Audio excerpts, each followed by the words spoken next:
मैं नील कुमार और आप देख रहे हैं यूनिक दस्तक। मैं आज एक ऐसी शख्सियत से मिलाऊंगा जिनका नाम उनकी पहचान की मोहताज नहीं है, पर प्रखंड संदेश में उनका नाम ही काफ़ी है।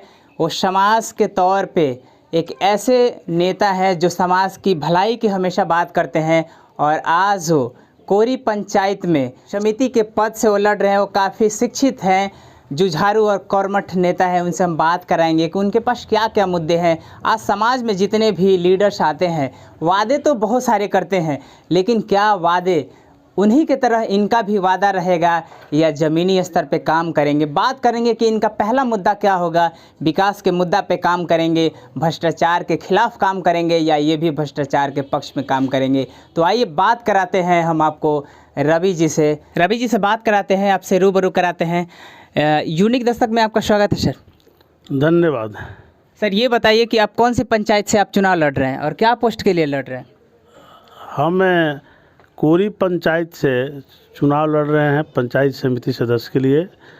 और हम लोग विगत सामाजिक जीवन 24 साल से मेरा रहा है और हम लोग पद पर रहे या नहीं रहे, अभी हम एक वार्ड भी नहीं है, फिर भी प्रखंड से लेकर जिला से लेकर राज्य से लेकर राष्ट्रीय स्तर तक भी कोई काम होता है जो सामाजिक काम होता है गरीबों का उत्थान के लिए, सामाजिक काम में हम लोग बढ़ चढ़ कर हिस्सा लेते हैं।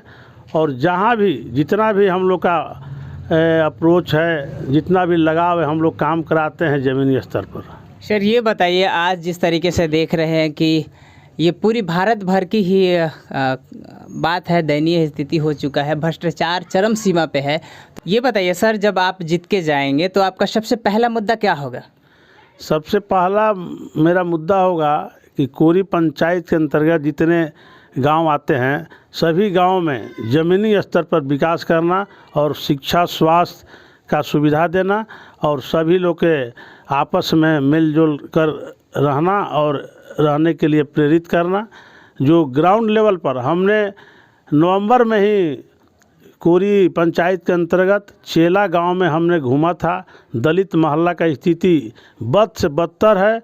वहाँ अभी आज भी आज़ादी के 75 साल हो गई, आज भी वहाँ गरीबों का झोपड़ी है, आज भी वहाँ नली गली का विकास नहीं हुआ है। तब हम वहाँ देखे और सोचे कि नहीं, यहाँ चुनाव लड़ना ज़रूरी है, क्योंकि यहाँ का ग्राउंड लेवल पर भी कुछ काम नहीं हुआ है। कोरोना काल में जिस तरीके से भारत की अर्थव्यवस्था की कमर तोड़ दिया है और जिस तरीके से भारत में, जैसे आप जानते हैं अच्छी तरीके से कि मनरेगा जो कानून लागू हुआ, मनरेगा का सबसे बड़ा गबन हो रहा है। जिस तरीके से आप देखे होंगे कि बिना काम का खाते पे पैसे लाना और उसमें जो वर्कर काम करते हैं उनकी हक अधिकार को छीन लेना, यानी कहने का मतलब है कि जिस तरीके से ठेकेदार अपनी झोली भर रहे हैं। सर इस पे क्या आपका स्टैंड रहेगा? इस पर मेरा स्टैंड रहेगा, जो भी जनप्रतिनिधि, जो भी गरीब जनता वोट हम देती है, जनप्रतिनिधि जो लोग भी जाते हैं उन लोग का जिम्मेवारी होता है। जो भी जनप्रतिनिधि जाकर और अफसर से मिलकर इस तरह का काम करते हैं, हम लोग जब समिति बनकर जाएंगे तो इस तरह का काम को रोकेंगे और ग्राउंड लेवल पर काम होगा, सही काम होगा। भारत ही नहीं बल्कि पूरा देश ऐसा है कि शिक्षा के बगैर कहीं भी अर्थव्यवस्था या किसी भी तरीके का उन्नति का दावा नहीं किया जा सकता है। लेकिन आप जो पंचायती स्कूलों का हालात है, टीचर का नहीं आना या वहाँ पे जो बच्चों की बुनियादी सुविधा है नहीं मिल पाना, इस पे आपका क्या स्टैंड रहेगा सर? इस पर मेरा स्टैंड रहेगा कि हम कोशिश करेंगे कि बच्चों का बुनियादी सुविधा मिले, शिक्षा में सुधार हो, स्वास्थ्य में सुधार हो और सभी लोग का वहाँ ग्राउंड लेवल पर जो अंतिम पौधान में लोग वंचित हैं, जिनको अभी विकास नहीं हुआ है, उनको विकास हो।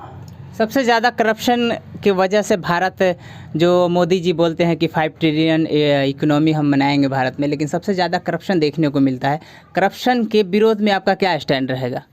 हम तो करप्शन का विरोध शुरू से ही करते हैं, जब से हमारा राजनीतिक जीवन रहा है 24 साल का। हम लोग 1 रुपया नहीं घूस किसी को दिवाते हैं, ना हम लोग खुद नहीं लेते हैं, अपने खर्च से हम लोग सामाजिक काम करते हैं और लोगों का भलाई करने का काम अभी तक हम लोग किया है। यही वजह है कि हमको फुलाड़ी, खंडोल पंचायत में फुलाड़ी मेरा ग्राम है, फिर भी कोरी पंचायत में हमको लोग कहा कि आप यहाँ से चुनाव लड़ें, हमारे पूरे 11 पंचायत में पूरे भोजपुर जिला में हमारे सभी लोग जानते हैं और हम लोग का सामाजिक जीवन रहा है। एक और बात करना चाहूँगा सर कि जिस तरीके से पंचायती चुनाव में जो प्रत्याशी जीतते हैं उनका एक शेड्यूल है, जैसे कि इंदिरा आवास पास होता है तो 20 से 30 हज़ार रुपया लेते हैं। एक सोचिए कि बाथरूम जो बनवाते हैं उनमें भी 2 से 4 हज़ार रुपया लिया जाता है। यहाँ तक सबसे छोटी बात कही जाए कि लोग पेंशन बनवाने के लिए 100 से 150 रुपये लेते हैं, उस पर आप क्या कहना चाहेंगे? जब हम जनप्रतिनिधि बनेंगे तो यह सारा सिस्टम जो है सरकार का चले आ रहा है और कहीं ना कहीं जनप्रतिनिधि भी इस पर भागीदार है। अगर 20,000 रुपया इंदिरा आवास में लिया जाता है तो ये लोग भी अपने पास रखते हैं। अन्य लोग हैं जो इंदिरा सहायक हो उनको लोग देते हैं।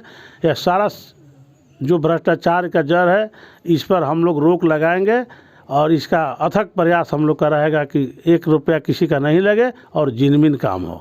क्या अपने वोटर को आश्वस्त करना चाहेंगे कि जब हम प्रतिनिधि बन जाएंगे तो ये करप्शन का मामला जो ख़त्म कर पाएंगे, इस पे क्या कहना चाहेंगे? निश्चित तौर पर हम अपने वोटर मतदाताओं को हम आश्वस्त कराना चाहते हैं कि हमारे जैसा लोग जब आप जिता कर भेजाएंगे, जनप्रतिनिधि हम लोग बनेंगे तो निश्चित तौर पर हम लोग का लिखने का और पढ़ने का पावर जब मिलेगा तो हम लोग ऊपर से नीचे तक सारे सिस्टम को यहाँ दुरुस्त करेंगे और करप्शन 100% हम कहते हैं कि यह करप्शन हम लोग बंद कराएंगे। यह नाजायज़ काम कुछ नहीं होगा, जो जिनमिन काम होगा धरातल पर होगा। सबका साथ सबका विकास होगा। किसी पार्टी और कैंडिडेट का कोरी पंचायत से चुनाव लड़ रहे हैं, मैं किसी पार्टी और कैंडिडेट का प्रचार नहीं कर रहा हूं, बल्कि मैं आपको ये दिखाना चाहता हूं कि जो कैंडिडेट है उनकी मानसिकता क्या है और आपको अपनी कैंडिडेट को पहचान करने में आसानी हो।